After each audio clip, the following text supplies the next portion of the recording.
Assalamualaikum warahmatullahi wabarakatuh. Selamat pagi anak-anak semua. Semoga kalian dalam keadaan sehat dan tetap semangat mengikuti pelajaran yang diberikan oleh Bapak dan Ibu guru kalian, walaupun masih dalam suasana COVID. Nah, pada minggu ini kita masuk materi yang ketiga, yaitu tentang software. Software bisa juga kita artikan sebagai perangkat lunak. Apa perbedaannya dengan materi kita yang pada minggu semalam, yaitu hardware? Hardware yaitu perangkat keras. Kalau software perangkat lunak. Hardware bentuknya itu ada dan bisa kita pegang. Kalau misalnya software bentuknya dapat kita lihat tapi tidak bisa kita pegang. Itu salah satu perbedaan antara hardware dengan software. Lalu yang mana yang disebut dengan software pada komputer? Ketika kita menghidupkan komputer, muncul pada layar desktop Anda, itulah merupakan software. Mulai dari kita hidupkan komputer sampai dengan kita mematikan komputer. Paham anak-anak? Mudah kan mengartikannya? Software terbagi menjadi 3 bagian utama.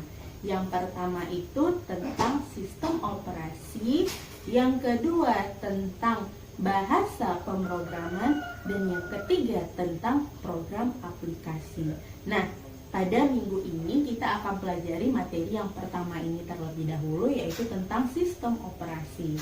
Bahasa pemrograman akan kita pelajari di bab selanjutnya, dan yang ketiga program aplikasi akan kita pelajari di minggu depan.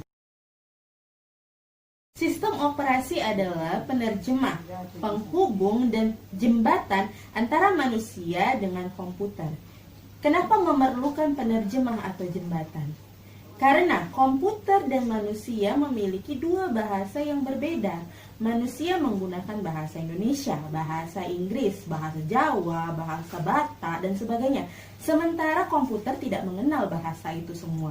Komputer hanya mengenal satu bahasa, yaitu bahasa mesin.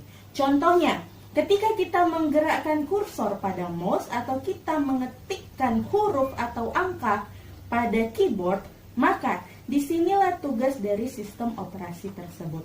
Sistem operasi inilah yang menerjemahkan apa yang kita inputkan tadi sehingga bisa dibaca oleh komputer tadi. Nah, sistem operasi juga ada sangat banyak. Di sini kita ambil 3 contoh yang sering digunakan pada perangkat-perangkat komputer, yaitu seperti Windows, lalu Mac OS, dan yang terakhir ada Linux. Sistem operasi Windows mulai diperkenalkan oleh Microsoft pada pertengahan tahun 1980-an. Nah, versi terbaru ini adalah Windows 10 yang mulai dirilis pada tahun 2015.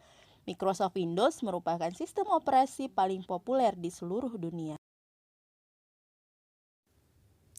Mac OS merupakan sebuah sistem operasi yang cukup eksklusif dan hanya dapat digunakan pada komputer Apple. Sistem operasi ini pertama kali diluncurkan sekitar tahun 1984.